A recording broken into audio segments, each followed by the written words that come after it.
Hello, everybody, and welcome to episode 6 of the Heartbeats of Adapted PE podcast. My name is Jen Heebink, and I am a full-time adapted PE teacher, or DAPE teacher, as you're going to be hearing in our podcast today. And I teach in a smaller, more rural district outside of Minneapolis, about 40 miles away.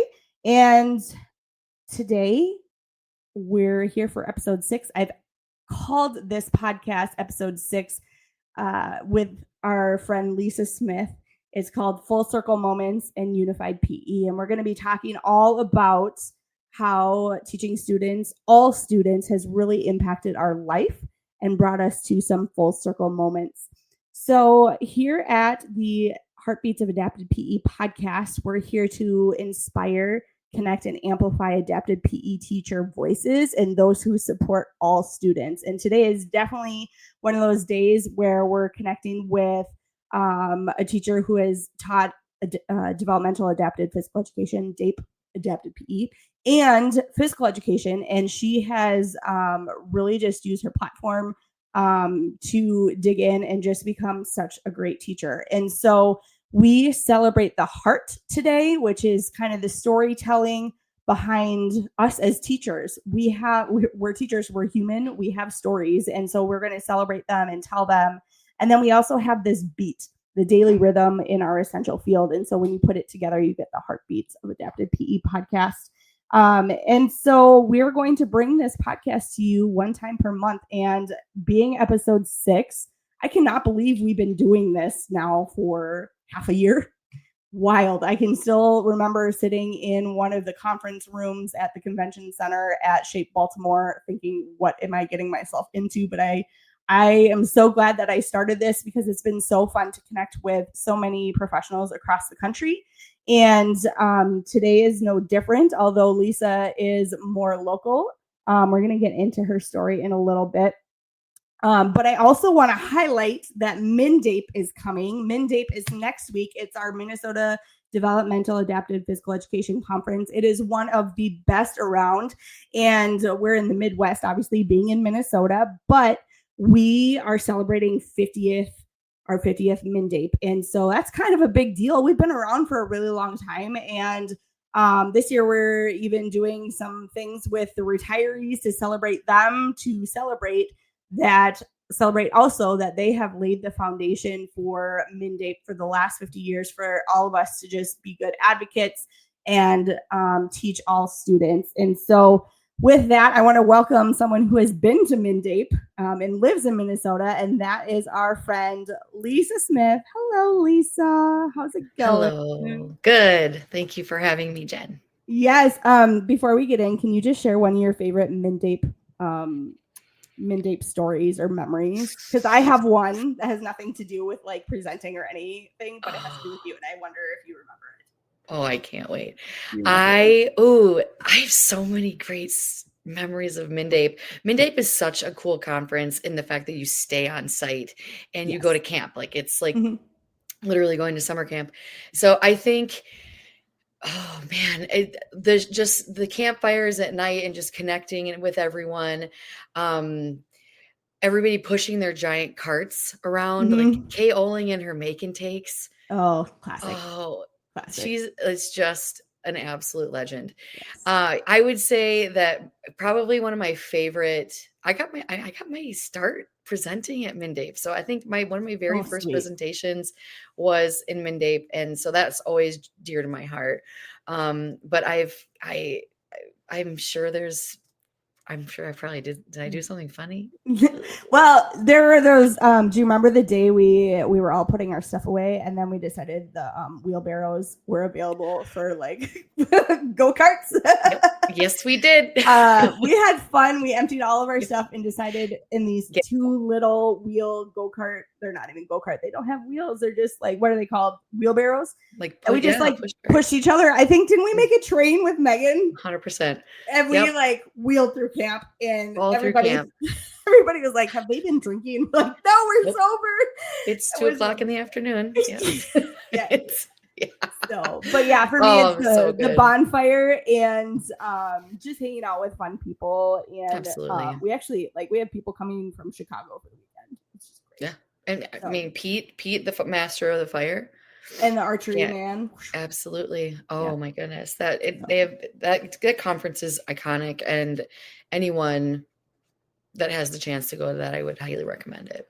for sure. Yeah. So let's get into your story because we're celebrating the heart a lot today, the storytelling. And I want you to just share a little bit about your background just briefly because we're going to dig in. But I want to just hear a little bit about your background, where you are now and how long you've been teaching.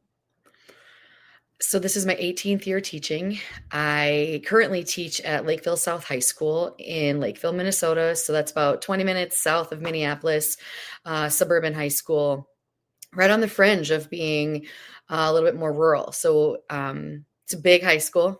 It's a big high school. I teach all kinds of things: health, PE, adapted PE, and unified PE. So, 6 All preps, the no big things. deal. And we do it all. Yeah. Oh, Why not? crush it. You Why crush not? it. I'm sure you do, right? Thanks. So I want to specifically start with one of the schools you started at, which was Proctor. Was that your first job? My Did you first teach job somewhere was else? my first real girl job. Yeah. Yeah. That was my first real teaching job was up in Proctor, which is just outside of Duluth, Okay. Minnesota. So up on that North Shore. Yeah. Can you describe the community and what that looks like? Absolutely. Yeah. North up there is that's a considered a rural area, and it's got. I looked at this. Proctor actually has a 612 building. So I was there, and I had students. Yeah, I had students for a really long time, so I really got to know them, which made it really hard to leave when I did leave. But I checked the numbers. They're about just under 1,000 kids for grades 6 through 12 now. And I still feel really connected to the rails and with Proctor. I exchange pleasantries with their teachers a lot, and I still am very close with some families from up there. So, that they once a rail, always a rail. I definitely, they're a big part of my story and a big part of my heart. So, yeah. Awesome. I was there from 2012 to 2019. Okay, so you were there for a good chunk. Yeah. When you got there, what did teaching adapted PE look like? How did you see your students? How did you see that? Yeah, and that's actually why I got my job there. We moved there right before school started in 2012, and I just started as a part-time adapted PE teacher, and by the end of the first week of workshops, I was a full-time teacher. Wow. It was wild, but it was great. And so it was just traditional adapted PE then, and I actually was the K-12 for the entire district. So I was traveling. I was a traveling day teacher. So they had 2 elementary schools that were offsite, and then the K-12 or sorry 612 building. Okay. There in Proctor. So that's what it started as. I started out that way. Did you see your students in all different settings? Did you push in? Did you pull in one-on-ones? Did you do every setting you could imagine? Yes. Yeah. And like I said, it was pre-K actually. I went to the preschool that fed the district as well. So I was pre-K 12, and I was in every setting possible in every domain possible. Yeah. Wow. Cool. And I know when we met, it was a little bit farther down the road, but you somehow had this really amazing connection with Special Olympics. And I'd like for you to share a little bit about how you got connected with them and why they became important. I would love to do that. And so Proctor, when I got there was a special education teacher, and I connected with her right away. And she actually was the coach for the school. They had a school team for Special Olympics for bowling and whatnot. And so she was coaching this Special Olympics team for bowling and swimming and track. Her name is Danielle Wines. And she took me under her wing, and she's like, "You're going to coach us with me." And I said, "Yeah, why wouldn't I? This is amazing." And I hopped in both feet forward and jumped into the Special Olympics scene, which is actually very vibrant up in Duluth with the Duluth All-Stars and the Rock and Rails. And Cloquet's got a team, and up in the range, it's a great place. And so we started with that. And then I just was thinking, let's start, the unified stuff, because Special Olympics was starting to roll that out, and we were having our meetings and they're saying, well, do you want to try this? Do you want to do this? And we were like, yeah, that would be super fun. And so we started getting some unified partners and doing some unified sports. And that kind of sparked the ideas of, why don't I do this for my PE class? Yeah. And, is this a thing, and is it not? So I talked to our rep, if you will, our coordinator for the area, and liaison, champion school, liaison, one of them. And this was way before the unified schools. I don't even think they were doing it. Yeah. And so this was like in 2014. We started having these conversations in 2014 about what this could look like, and how I just having the ideas of bringing in peers intentionally, with intention, and just trying it out. And then I was just having a conversation with them at that time, is Nick Cedergren. And he said, well, there's another person who's kind of talking about this, and they're doing similar things throughout the United States, and it's called Unified PE. And I really think we should bring it here to Minnesota. And I think you and this other person should pilot it next year. And this was talking about the 2015-2016 school year. So I just was like, yeah. And my principal, Tim Roweter, was like, absolutely, like, we're doing this. So typically, when you want a new class, you have to go through the whole process. Yeah. No, this was so special that they were like, no, we're going to do this. And I think we can handle, all the logistical pieces of it, and let's do it. And so we did. We had meetings with Special Olympics, and they gave us a bunch of support. And Sutar was instrumental in that as well, in meeting with us, and Mike Meserol, and we were they were writing documents for Special Olympics at the same time. And so I think it just was this beautiful, like, light of it's happening. It was just happening all at the same time. In our little town of Proctor, and it was incredible. It just, Special Olympics was a big deal. I do, if you don't mind, I'd like to take a minute to the woman that started Special Olympics at Proctor. She just passed away from cancer a couple weeks ago. Yeah. And Danielle Wines was instrumental in that community. And I do want to mention that, and just give space for her for a moment, because she was just like us.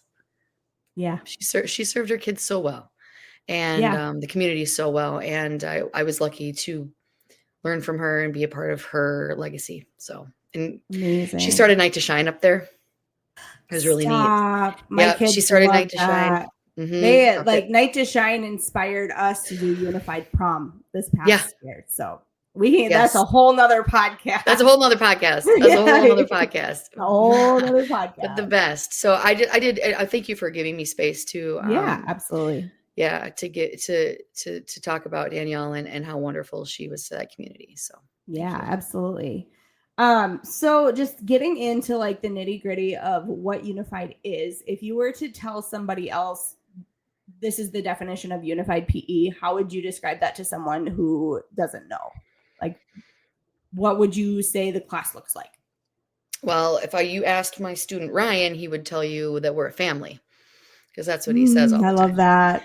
I love that. Yep. And we often, it's the textbook term, right? Students with and without intellectual disabilities coming together in the same space and engaging in activities together.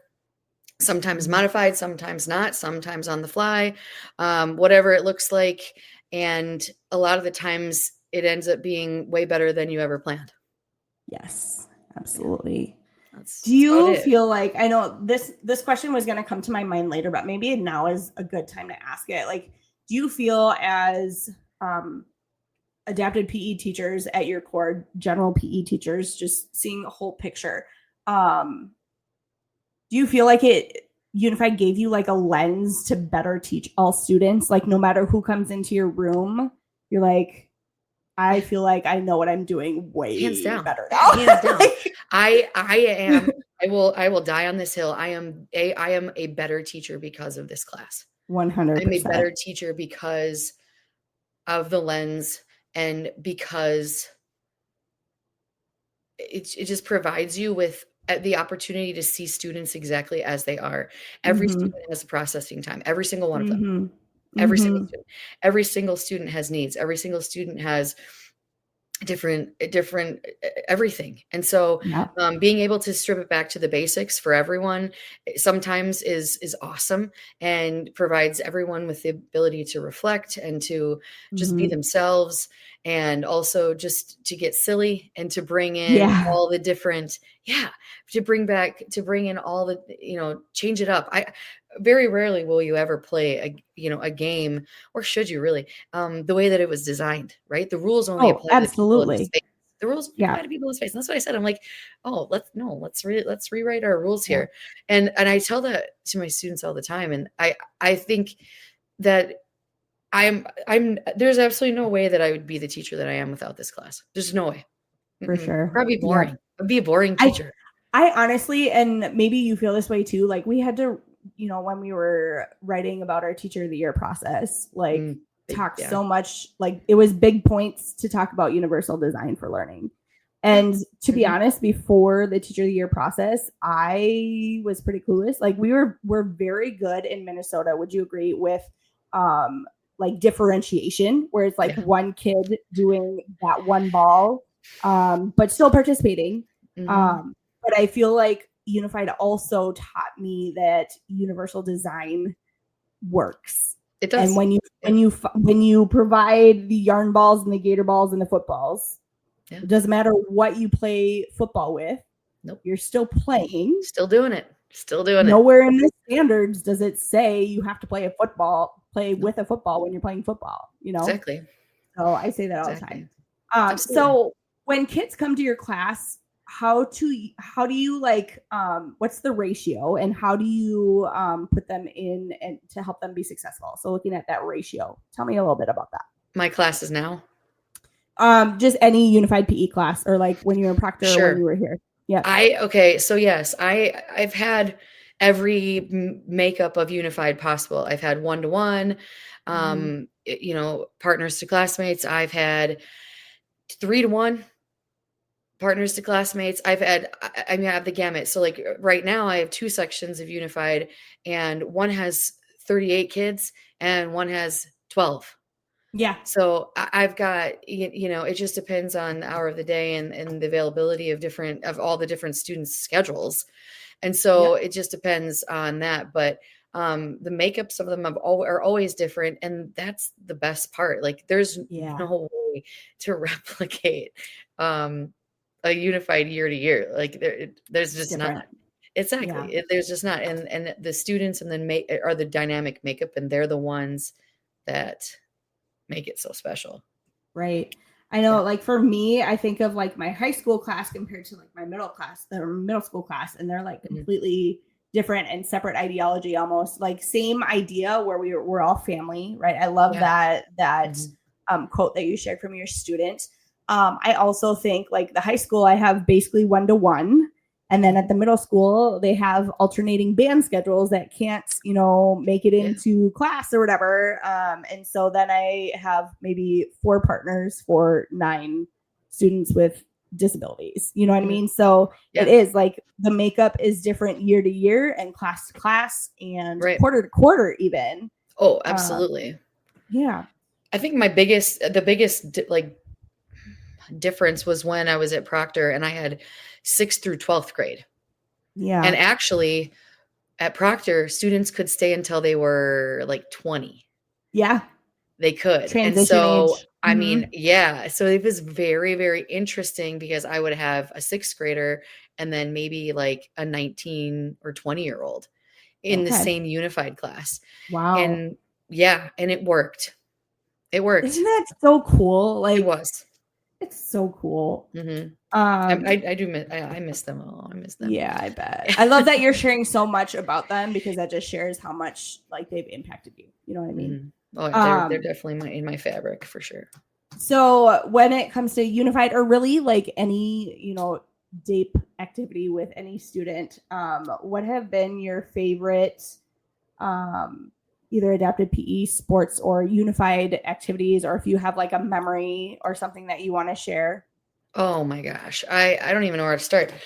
Proctor, we swam. It was awesome. I love We had a swimming. pool and it was so cool. We would do all kinds of like safety, survival, in and outs. And like it was so fun. We would do stations in the pool and work on all different types of things. And I loved swimming with our unified class. I loved, we did a flash mob with the choir. Yeah. Amazing. Yep. With Awesome. when the Greatest Showman came out. Oh, that And show's the I best. know, what we did.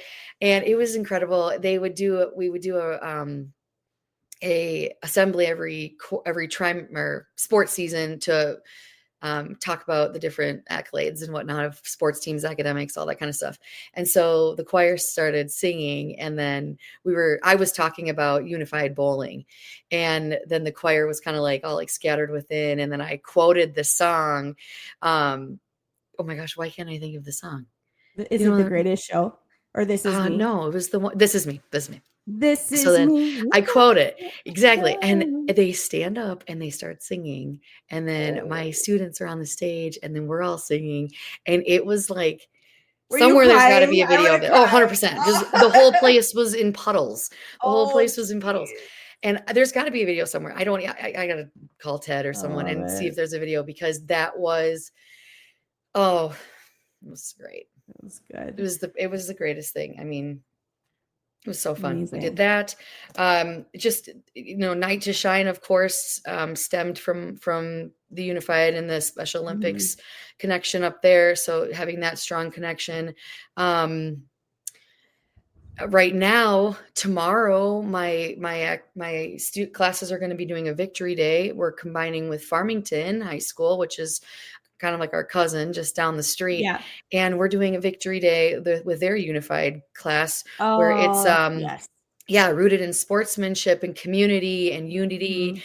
And it's going to be super fun. And I'm really, really excited about that. We've been working with our football team on that. And, just of course, like the daily delights that we have in class that are just unexpected and wonderful. And there's 1,000 billion stories of feel good moments. So many. And and there's also moments of growth and moments of where you're surprised because something that was really difficult, we got through together. Whether it was an activity that someone didn't enjoy or just those little moments where you see people just be people. And that's the neat part. But I have so many feel good stories to tell, but also just hilarious stories. Right? Oh my gosh. So I feel like the community. What's your top story? what's my top? Oh, I got so many. Too many.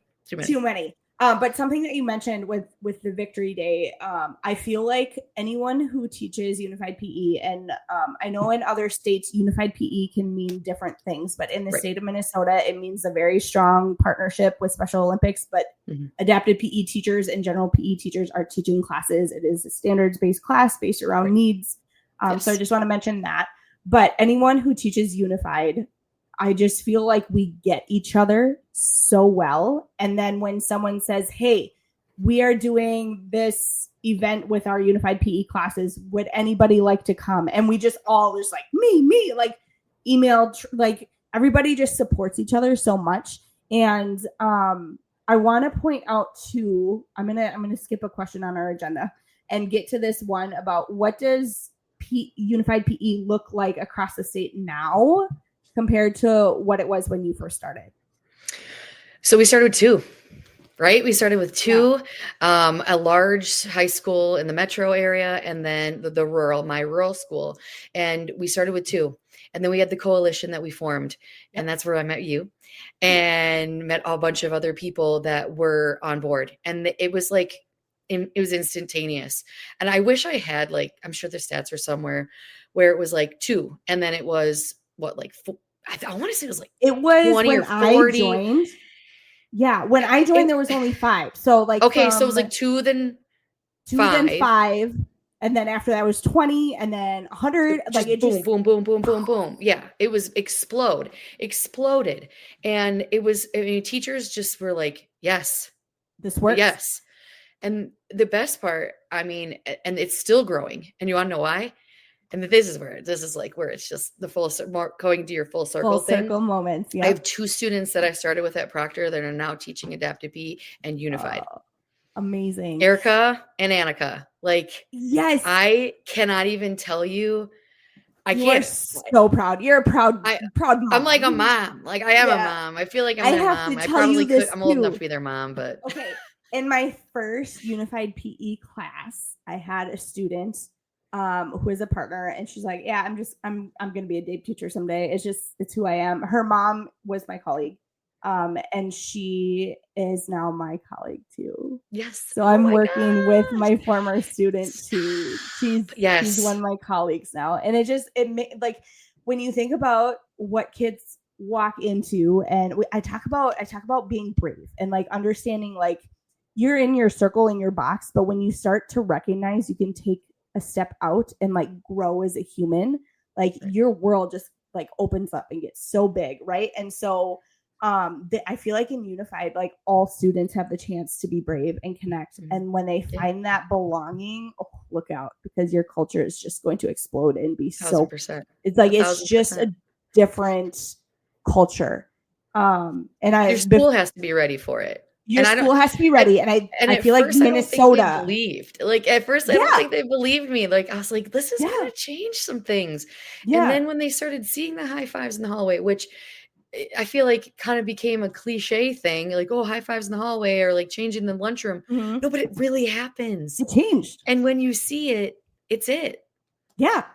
Or like when you teach floor hockey in your class to all students and you have the hockey, this is what happened to me, the captain of the girls hockey team teaching a student with intellectual disability how to play, and then invites that student out in the community to go watch her play hockey. And now she understands stick, puck, goals.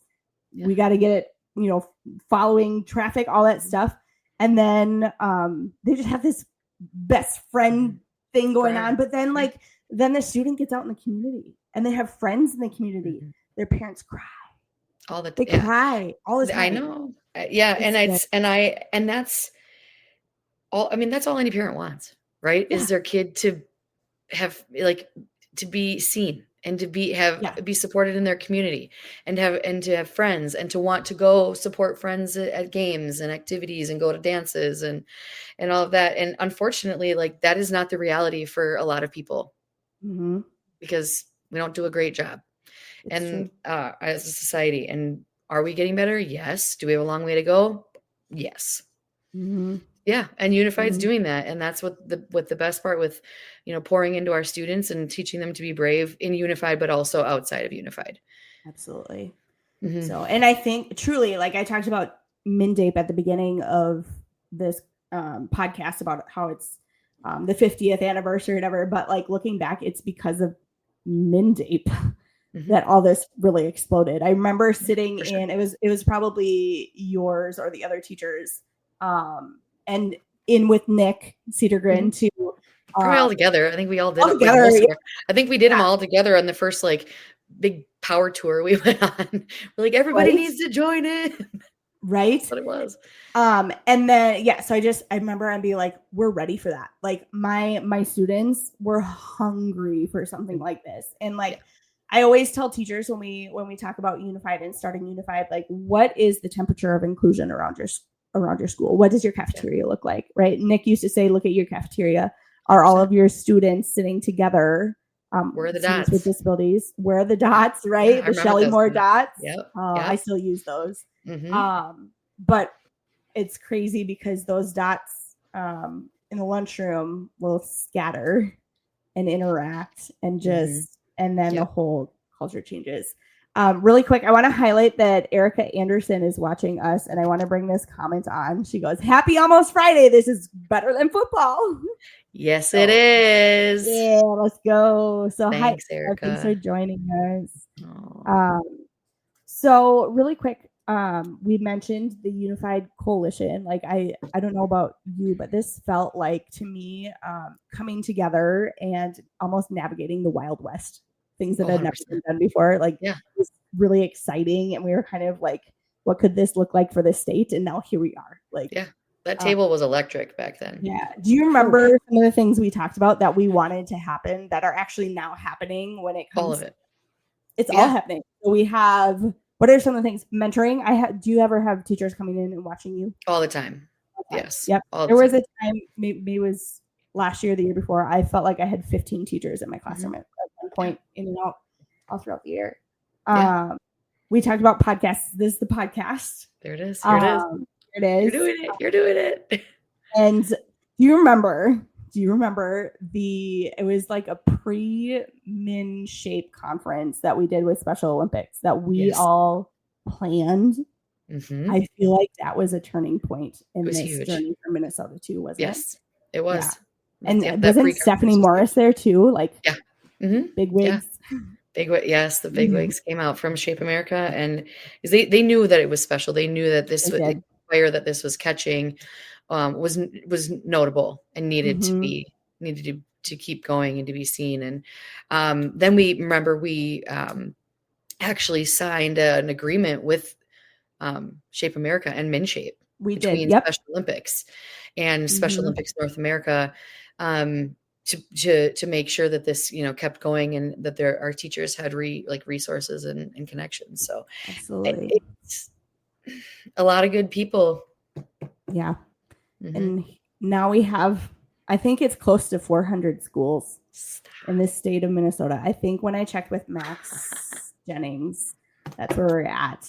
And I can't remember if I told you, but I texted Nick Cedergren and I said, how does it feel to know that you worked with 2 National Teachers of the Year to start this in Minnesota?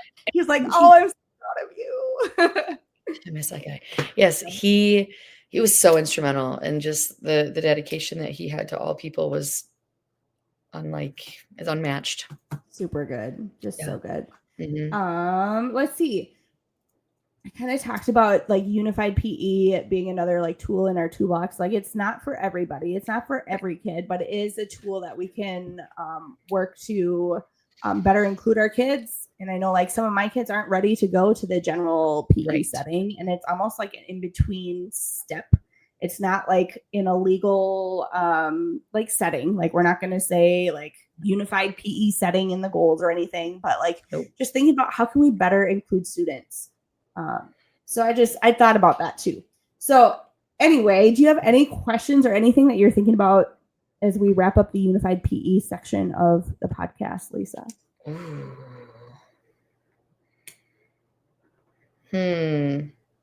I don't know. How can we connect on stuff? No, I'm just kidding.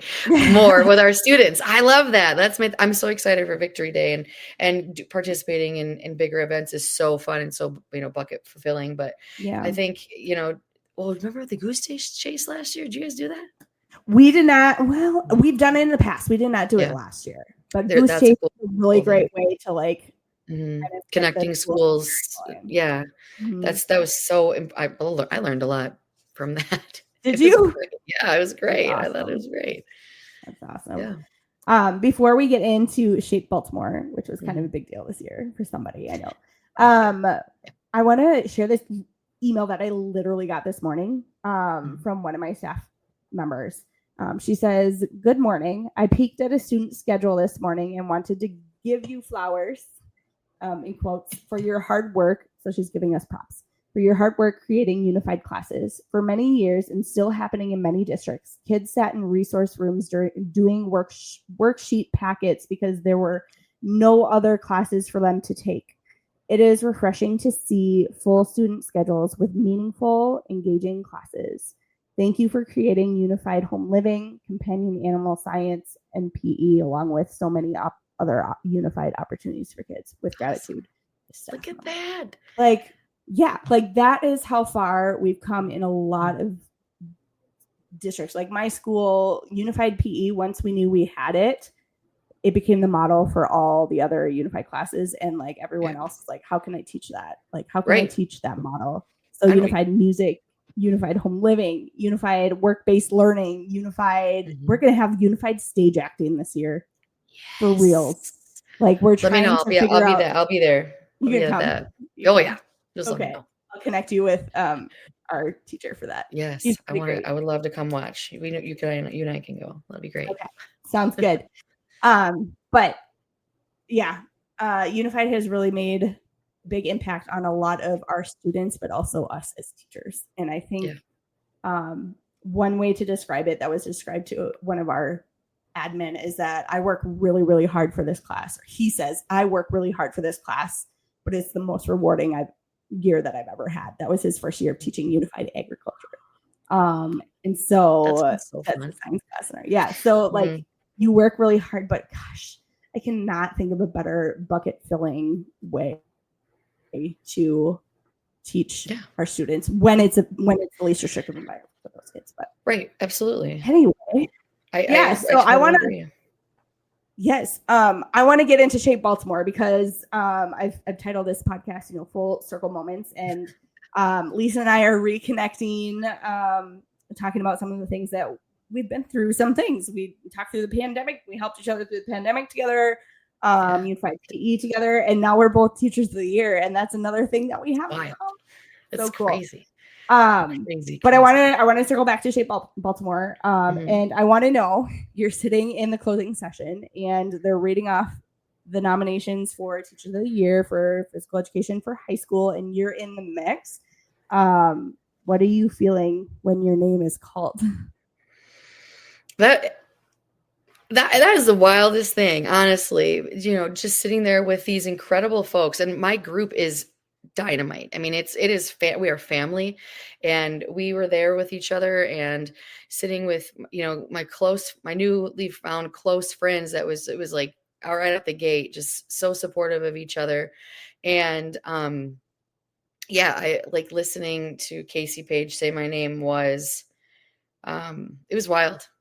It's honestly wild. I guess that's maybe how celebrities feel when they win Oscars. Maybe. I don't know. Maybe. I'm not sure how. I was nervous. My heart was pounding in my chest, and I've never felt that way before. And, I look down the row and, I see my husband and my daughter, and, she's like videoing me with her phone and just like, it was so sweet. Yeah, having them there was the coolest thing ever, giving her a hug and walking up there. It was surreal. It really was surreal. And it was huge. I mean, the room is huge and there's so many people there, and just hearing applause. It was cool. You can't say it isn't, because it is. Right. I know for me, I think I probably shared on this podcast before, but I like to have this conversation with every Teacher of the Year that I bring on, because I'm like, what did it feel like for you? But for me, I just remember, so when I was at Shape NOLA a couple years ago, 2022, and the moment I met my sister Teacher of the Years from the different districts for adapted PE, instant sisters, instant besties, right? We still talk to each other, and we're on all the platforms, and we have different threads of all the platforms and memes and all that stuff. But we support each other through some of the things that we're doing now too. But all throughout the week, we attended sessions together. You're just trying to figure it out. What does it mean to attend a national conference and kind of be a Teacher of the Year nominee? That's weird. That was weird. That was right? Weird. I mean, the whole week leading up to it was really, I think we agreed on that. I was like, oh gosh, this is weird. Yeah. So when we got to the final session, I just remember this. So I remember everybody, MinShape was like, let's take a picture 10 minutes before we're going in there, and Jess Matheson and I okay. And we're stuck back there. We're like, well, we gotta go. And so we get in there, and first of all, they had 2 keynotes that year. So we had to sit through 2 keynotes. And they went over, and so we're just anxious. And my husband got off his plane and it took him he walked in, it was like 45 minutes later when they announced. So it was like by the hair of his skin. So maybe it was good they had 2 keynotes. It was good, yeah, for me, yeah. Yeah, so anyway, for you, it was great. I'm sitting in my chair. Yep, I'm sitting in my chair, and I have both Sadie and Katie and Kasha, like we're just sitting with each other. And in my head, this is how I'm coping, right? I'm seeing Kasha's name get called and her going up, and we're all clapping for Kasha. And then I'm like, reverse. And then Sadie's name gets called and she's walking up. We're all cheering for Sadie and like, and then like Katie's name gets called and she goes up and she like talks or whatever. But then they announce my name. I'm like, wait, that's me. I get to go up there. Yeah. And then I'm like, wow, wait, that like, and then you stand up there and you're like in front of like all these peers and professors and like Stephanie Morris and our Mama Michelle and just all these like people. You're like, these are really important people, and I get to talk to them about why I'm here. Yeah.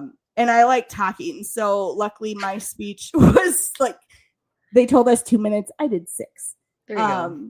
It's your time. But you know what? Like when you have your time, you have your time, right? It's true. But I remember like walking out of there and like, I can't believe this just happened. And I'm like, let's go get food. Like it was me, my husband, and my mom. Yeah. We spent that time together afterwards, and I just like zoned out and ate tacos. Like that's Good. how I celebrated. Chips like, and guac and salsa. That just happened? Yeah. Like, whoa. Sure. Like obviously I called people, but it's just a surreal experience. And then for the next year, and you're in the thick of it right now, opportunities come up and people ask you a lot of questions and you get to be that support person. But I feel like if this would have happened to me 4 years ago, I would not have been able to do this. You know what I mean? Sure. Like 4 years before, like, I just feel like the timing for me was just in the right spot. And I don't know if this was for you too, but I just felt like I was in a position, in a position where I feel like so connected to people and have met so many people now that it's like, oh, that was just the right time. You know what I mean? It was. Yeah. And it's a funny thing, right? The universe has a way of lining you up in just the right time usually. Yeah. I do. I feel that way too. I do. I felt, this was because I had won the state award in 2022. So this was actually the last year that I was even eligible for it. Oh, and so I had waited a little bit just because I felt the need to wait. Yeah. That makes sense. With some guidance of, for my peers. And I wanted to do it right. And, make sure that, and, it was all correct in that way for me. And so some people win state and then immediately apply. Some take time. So it just depends on a lot of different factors for you. And I think, if you are ever in, my advice for people that will ever be in this position of winning a state and or district award would be like, take your time. Yeah. Take your time. Yeah. I think I'm thinking back to mine, and in 2020, I was named the MinShape Teacher of the Year for Adapted PE for the state, but I did not win the first time. So I had applied right away. Well, obviously, like you apply for state right away, but I didn't get it the first year. And I just like, it was good timing that I didn't, because I would have needed to grow a little bit. But then I applied right away. And it turned out well for me. But like, I can see, like, there are other people in the state of Minnesota who have won those awards right now. They're like, for my family, for this reason, like, I just need to wait. And that's okay. Yeah, that's okay. It's totally okay. It's okay. It's absolutely okay. Do it when it's right. You don't want to feel forced and any of that. And I'm excited to mentor future winners. It'll be fun. It's amazing. Great. Yeah. Yeah. It'll be fun. I applied for that, but they had so many people that they didn't need me. And I was like, great. That's a great deal. Actually, that is great. I want to talk about your speech because I remember it. I blacked out. I don't know that you do. No. I remember parts of it, but yeah. Yep. So Lisa Smith is accepting her award on stage, and she has this beautiful speech written, and you talk about Baltimore. So tell me a little bit about why receiving your award at Baltimore was so important. Do you remember what you said? Yeah, you can add to it. I do. I remember that part. If you remember that part. I remember that part. Yes. So it was surreal and full circle for me. Going back to your title. In Baltimore in 2007, I was there as an undergrad because Winona State University is perpetually phenomenal at making sure that their undergrads attend a national conference. Yes. At least once in their undergrad, and pretty much, I mean, a lot of them go multiple times. And though, they're wearing their purple shirts all over and they're visible. And I'm so proud to be an alumni of that school. But in 2007, I won NASB Major of the Year, right? When there was NASB and AHI and all those guys. So I got Major of the Year in 2007 for our university out there. And that is, and my parents were there. Amazing. And so when I told my dad, I was like, Dad, you want to come to Baltimore? I might get this award. I don't know. He's like, didn't I already go there for an award for you? He literally said that. He literally said that. And I was like, yeah, but you knew I was getting that one. And it was like forever ago, almost 20 years. He's like, just call me if you win. I was like, thanks, Dad. Appreciate it. So you can imagine how he was like, man, I probably should have gone to that. Yeah. It's like, Dad. But it was definitely full circle. And I just, all of it. I mean, I was shaped by these conferences, and I was shaped by this organization, and shaped by MinShape. I was shaped by my professors that guided me there and wouldn't, expect anything less. Yeah. And those were the people that, told us to dream and to never settle and to don't be boring, right? Like, don't be a boring teacher. Don't roll the ball out. If I ever get to that point, I need you to tell me to be done. I should never roll a ball out. I should never be that kind of teacher.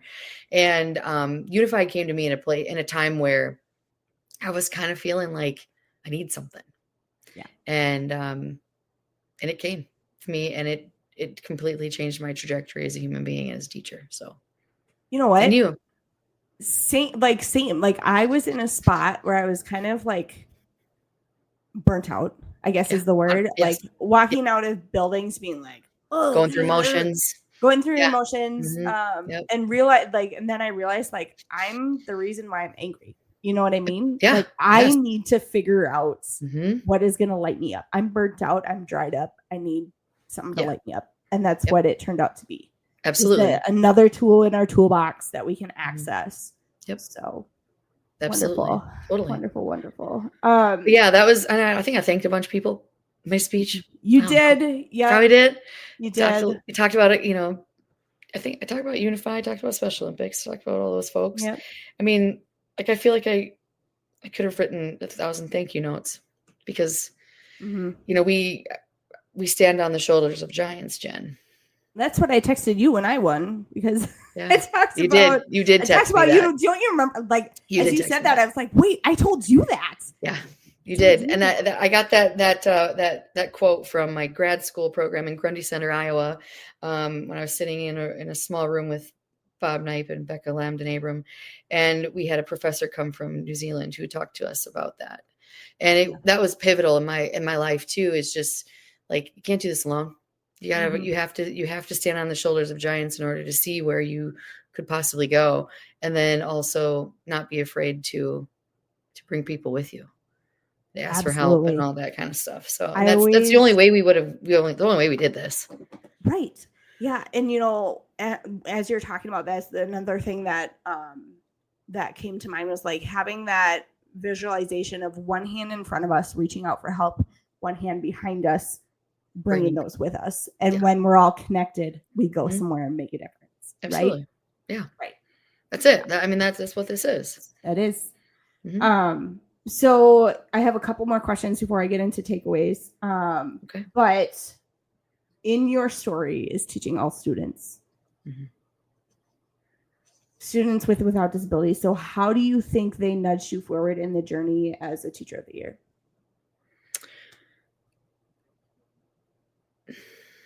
Man, I wouldn't even like they nudged me. They are the ones that got it for me. Hey. They are. The video that I had my students, you have to have someone do a letter of recommendation for you, right? Like a student or a parent or something. Yep. And I was talking with one of my colleagues about it, and one of my students overheard me. She's like, I want to do it. Can I do it? Can I do it? Can I do it? Oh, sure. That'd be phenomenal. And she's like, can I do it in like a video? Can I do? And I was like, why not? Because she goes, I don't really want to write. I was like, me neither. That's fine. But so she did a video, and I was not around. I gave the questions to our one of our audiovisual guy, like persons at school, and I said, this is what they need to talk about. I don't want to see it. I don't want to be part of it. This is them recommending me for this. Mm-hmm. And they did this. And after I got it, they sent me the video, and it was just like, yeah, it was crazy. They're the ones that got me it wasn't me. Yeah. It was them. Yeah. So, and that's it. Like seeing them through me, like we learn from them. We become better people and teachers and community members and parents. I'm a better parent because of this class. I have more patience for my daughter. And it's just that's it. I'm not absolutely. It's not me. It's them. That's on it. Like coming out of this process, I also agree. Like I think I went into teaching kind of with like this hero complex of like, I'm going to come in and I'm going to like save my students. I'm going to help them be who they are. And like, I've realized through unified PE and adapted PE, but unified PE, I know we're all losing it. We're all losing it. It's the other way around, right? They are the legends. Like I wanted to come in and be a legend. Yeah. But it's our students. We're making legends. Yep. Right. Exactly. Humbled. Exactly. They humble us every day, every single day. Yep. So in closing, I was going to ask you for a word of encouragement, but I think that was it. We're just going to take that one and we got to go with that. Feed it to ourselves. Yeah. And I'm going to, yeah. I'm going to keep you on here, but I want to just talk about some of our takeaways. I think is what I have next. Whoops. Let's go back. I don't know how to get back. Let's push some buttons. There we go. Here we go. Right here. This is the button I want. So I'm just going to slide forward a little bit. By the way, this podcast is brought to you by Fit and Fun Playscapes. They are our sponsor for the 25-26 school year. So we like them because thank you, Fit and Fun. We can continue to be doing this for a whole year. And it's just a mind-blowing blessing that we are where we are, and it's because of people like Pam Gunther who helps us along the way here. So you guys should check them out. There's your beautiful picture, Lisa, and I had the opportunity to stand right next to you afterwards when all the crazies were going down. I got to do your interview. Guy was like, "You're doing your podcast. Let's have the interview." So I got to like stand next to all the teachers of the year and interview them. It was actually very calming to see you. I'll be honest. Oh, good. Yeah, I was just like, what? And then I was like, oh, hi, Jen. Hi. Hi. I think I gave you a hug and a congratulations. Yes. But that plaque is beautiful, but you said it's still in the package, so we won't say anything. Tell people that. Oh, sorry. Okay, my colleague told me I have to clean my shelf off and put it up there, so I'll do it and I'll send you a picture. Yes. So takeaways from today, like I came into the podcast today just thinking like we're going to tell stories and we're going to celebrate like the heart behind what we do a lot today, and I think we crushed it. Like I think this is a great podcast. It's my first podcast we talked ever. About I know we did so good. We have history, that's why. I think my takeaways were that the kids build into us and make us who we are as teachers. We talked about that the kids are the legends. We aren't the legends. They fill us, students with and without disabilities, all students. We talked about standing on other people's shoulders today. One hand in front, one hand behind, and when we move together, we create change. which is what we've really seen as adapted PE teachers and general PE teachers in the state of Minnesota when it comes to just doing better for our students, starting unified PE, and like how that has greatly like impacted not only like Lisa's school and my school's culture, but like literally across the whole state. Like we talked about this too, like we have kids coming into our class that are turning into our colleagues, and how cool that is, right? Surreal. It's absolutely surreal. Yes, absolutely. And we talked about full circle moments, Lisa's favorite stories from Unified, and how Baltimore was one of your full circle moments. And this Unified PE journey has been a full circle moment. And both of us being Shape America National Teachers of the Year is a full circle moment. Definitely. So I want to ask you, Lisa, what are some of your takeaways from this podcast? So we always ask our kids, like, what are you learning? What are your takeaways from what we did today? So I'd like to hear from you. Well, I mean, being my first podcast, I had a lot to learn, and I enjoyed it. I definitely enjoyed it, and I enjoyed being able to reminisce. I haven't talked about the journey in a long time. Yeah, and so being able to tell the story again and to say the names of people who were so instrumental in bringing this to our state, I'd love to just like yell them from a mountaintop. These people deserve so much. They just deserve so much love and all the happiness in the world for bringing this to our state and for amplifying us to be able to do it. Mm-hmm. So being able to talk about them and was my biggest takeaway, I think, and giving space for their names. So yes, I appreciate you creating that for us. Yes, absolutely.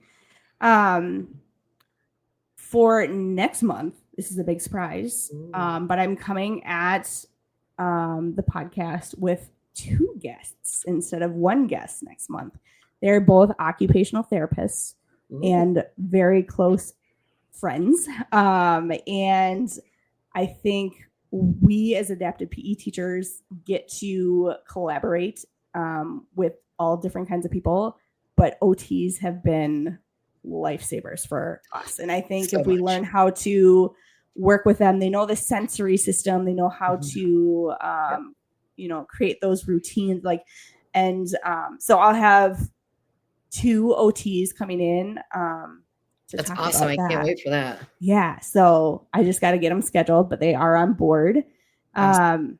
So that's coming at you. And then I just want to say thank you to you, Lisa. This podcast is like, I think we crushed it. I think this is the best one we've had so far. Well, appreciate you. Thank you. Yes. And our listeners, and so anyone listening or following, thank you so much for coming in. And again, Fit and Fun Playscapes. But I want to share where you can catch this podcast. It is on YouTube, but you can follow us on social media. So follow us on X on at Heartbeats of Adapted PE, and then Blue Sky at Heartbeats of APE at bluesky.social. And obviously Blue Sky is BSKY, Blue Sky. And then you can always email us at heartbeatsofadaptedpe@gmail.com. And then where you can watch. So we always have our YouTube page going live, and you can always rewatch there. There is a live event happening. We're finishing that up in the Health and Physical Education Collective. And yes, Jordan. Yes, Jordan Manley runs that with me. He's on my board. And then Shape America YouTube has also picked up this podcast. So you can go to their website and catch the live there. We work with Spotify and Apple slowly but surely. I think we have like 2 episodes. So that is on the agenda down the road to get all these episodes up there. But cool. You can check us out there too.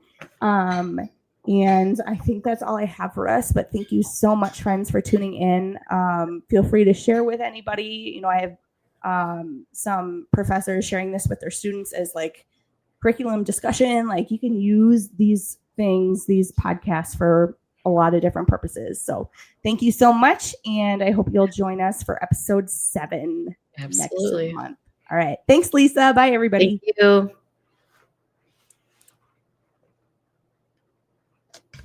Good job, Lisa.